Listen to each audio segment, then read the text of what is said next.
Welcome back to America Decides. Thanks for hanging out with us. There was kind of a tariff eclipse this week. It just sort of blotted out everything, but lots of other things happened. Administration firings, U.S. ambassador to Ukraine calls it quits. Here's some other things you might have missed in the political universe. We have many countries that are coming to negotiate deals with us, and they're going to be fair deals, and in certain cases they're going to be paying substantial tariffs. I think it was a big mistake, this Chinese escalation, because they're playing with a pair of twos. Our best solutions to these challenges will not come from the broken politics practiced in Washington. They will come from us, and that's why I'm running for governor.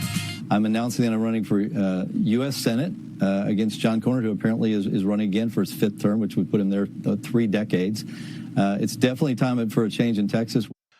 So that was Ken Paxton announcing he's going to run against John Cornyn, basically accusing him of being an anti-MAGA hack. That was also Michael Bennet, who's currently in the United States Senate, a Democrat, going to run for governor in Colorado. Kim Reynolds, the sitting governor of Iowa, not running for re-election. Ilhan Omar, member of the House, member of the squad, not going to seek the Senate seat in Minnesota. Lots of stuff happened this week. This is a politics show. We missed almost all of it. My apologies. But to help us complete the process of uncoiling the week that was, Jake Traylor is a White House reporter for Politico. Niall Stanage is White House columnist for The Hill. So I know we talked about the tariff eclipse.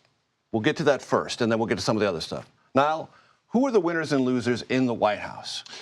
So the winners were those who were arguing against such a maximalist approach. The doves, exactly. One of the really fascinating undercurrents to this story is that it does point to the fact that even though President Trump has the Republican Party in his grip, there are genuine divisions there within that, particularly on this tariff issue. So losers are people like Peter Navarro, wanted tariffs for years, the idea that it would force a revitalization of American manufacturing. And possibly Howard Lutnick, who talks that line very aggressively. Right. Too, the Commerce Secretary. Right. People like Scott Bessent, the Treasury Secretary, more on the winner side, more on the dovish side. Very good. I want to ask you, Jake, about Ken Paxton, MAGA, Trump, because it seems to me the ferocity that Ken Paxton came out with against John Cornyn, member of the House, a Senate Republican leadership, in good standing, indicates to me he thinks there's a Trump endorsement coming, or at worst, a split endorsement where it goes to both. Do you have any read on that or any feel for that? You were on the campaign trail a lot. You know the Trump world pretty well. That's right, and I'm born and raised from Texas. Okay, what part?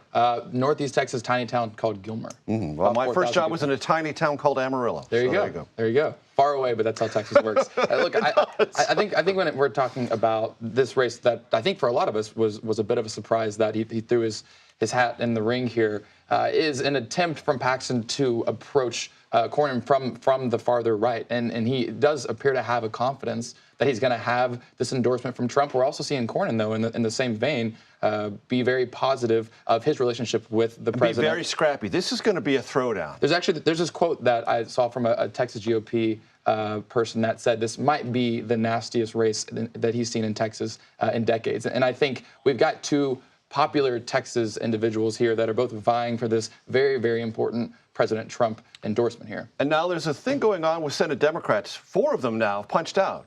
Jeanne Shaheen in New Hampshire, Tina Smith in Minnesota, Gary Peters in Michigan, now Michael Bennet in Colorado. Yeah, they're heading for the gates, the exits. That's right. And the interesting thing about Bennet is he represents much more of the sort of centrist tendency in the Democratic Party. It turns out that as he's seeking the governorship, he's actually in a primary against a more left-wing Democrat, a more progressive Democrat. And it's going to be really interesting to see how that part of it plays out. But you're right. I mean, in terms of the Senate and these retirements, that is a pretty bad sign, I think you would say, for the Democratic Party. Yes, there's an argument that they need a new generation of leadership. You can be revitalized in that way. But people wanting to get out, never a great sign. Jake, what was the vibe at the White House this week? It was a tumultuous week of their own creation. They did have a successful application of presidential power through Truth Social on the House budget and the resolution getting through. That's not to be overlooked. That was a big win.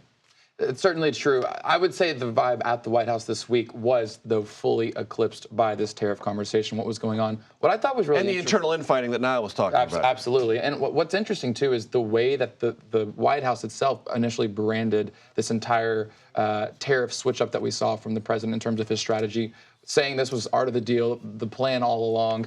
POTUS himself is telling us it was actually via Sunday and Monday conversations where he, in his words, noticed that the American consumer was yippy, that he decided to change that strategy. And so we actually had this kind of conflicting White House and POTUS communication about how the actual decision came down to actually change and make the pause on tariffs. And now it's my impression that Senate and House Republicans were begging the White House for something approximating a pause.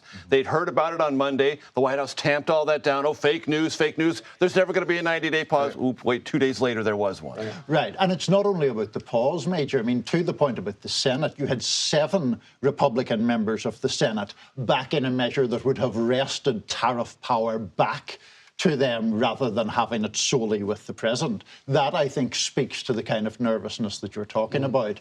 The idea that people don't really want a president who's frankly as volatile as President Trump is to be in charge of this. You were talking in an earlier segment about uncertainty. There's always going to be uncertainty with President Trump at the helm. Now, I'd like your perspective on 2 other things. Where things are with Russia and Ukraine, and where these things might lead on Saturday with Steve Witkoff talking to the Iranians.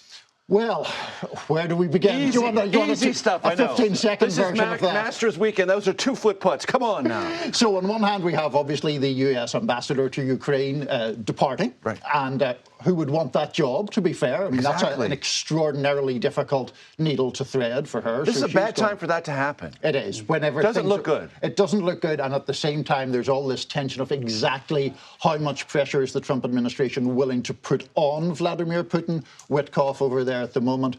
A lot of moving pieces to that in an extraordinarily sensitive situation. Jake, your thoughts. Bring us home. Yeah, I think it is, again, in a week focused on tariffs. This is not necessarily the look of what maybe the White House is necessarily looking for, but also I would note that the ambassador was appointed under Biden.